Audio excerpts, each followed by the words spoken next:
கர்த்தர் அதிசயங்களை செய்கிறார். ஊழியங்கள் வழங்கும் ஜீவ வார்த்தை.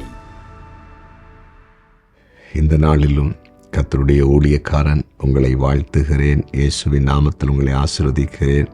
நீங்கள் ஆசீர்வாதமாக இருப்பீர்கள். உங்களை கர்த்தர் பெரிய ஜாதியாக்குவார். உங்கள் பெயரை பெருமைப்படுத்துவார்.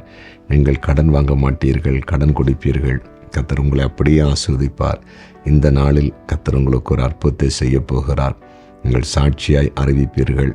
எங்கள் வாழ்க்கையிலே ஆண்டவராக இயேசு கிறிஸ்து அற்புதங்களை செய்தார் என்று அநேகருக்கு அதை சொல்லி ஆண்டவரை மகிமைப்படுத்துவீர்கள். அது அப்படியே நடக்கும். இந்த நாளில் ஜீவ வார்த்தைக்கான வசனம் யோபு 29:25. அவர்கள் வழியே போக எனக்கு சித்தமாகும்போது நான் தலைவனாய் உட்கார்ந்து இராணுவத்துக்குள் ராஜாவைப் போலும் துக்கித்தவர்களை தேற்றரவு பண்ணுகிறவனைப் போலும் இருந்தேன். துக்கித்தவர்களை தேற்றரவு பண்ணுகிறவனைப் போலும் இருந்தேன். யோபு சொல்லாரு, துக்கப்பட்டிருந்தவங்களை நான் என்ன பண்ணினேன், தேற்றினேன் என்று சொல்லுகிறார். தேற்றரவு பண்ணினேன் என்று சொல்லுகிறார். அதாவது இந்த பூமியில் வாழும் பொழுது மனுஷனுடைய வாழ்க்கையில் பலவிதமான துக்கங்கள் உண்டாகிறது, துயரங்கள் உண்டாகிறது, வேதனை உண்டாகிறது. அதை தான் ஆண்டவர் சொல்லியிருக்கிறார். உங்கள் துக்கம் சந்தோஷமாய் மாறுன்னு சொல்லியிருக்கிறார். ஏன் அப்படி ஆண்டவர் சொன்னார் தெரியுமா? ஏசப்பா சொன்னார் தெரியுமா? பலவிதமான பிரச்சனைகள் வரும். குடும்பத்தில் வரும், வேலை செய்கிற இடத்துல வரும், வியாபாரம் செய்கிற இடத்துல வரும், ஊழியம் செய்கிற இடத்துல வரும். அப்போ நம்ம சோர்ந்து போகிறோம். சில பிரச்சனை வரும்போது நம்ம சோர்ந்து துக்கத்தோடு கூட இருப்போம். அந்த நேரத்தில் ஆண்டவர் நம்மை தேற்றுகிறவர் தான்.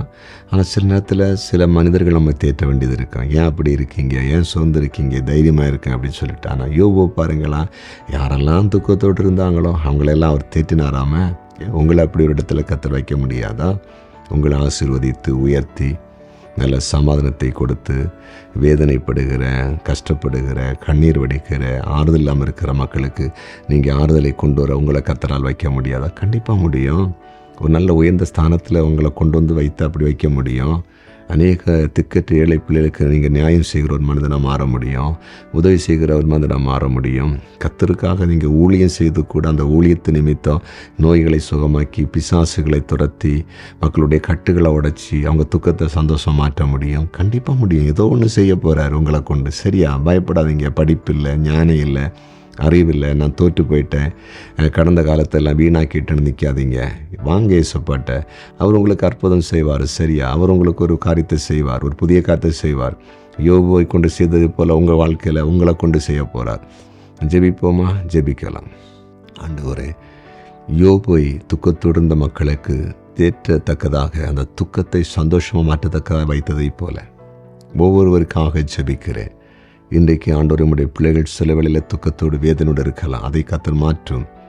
இவர்களை ஒரு உன்னதமான ஸ்தானத்தில் வைத்து அனைவருடைய துக்கத்தை மாற்றுகிற நபர்களாய் மாற்றுவீராக. நல்ல வேலையிலே உட்கார வைங்க, உயர்ந்த இடத்திலே வைங்க, ஒரு அதிகாரத்திலே கொண்டு அமர பண்ணுங்க. அநேகரை கத்தருக்கு ஊழியம் செய்ய ஒரு வாய்ப்பை கொடுங்க.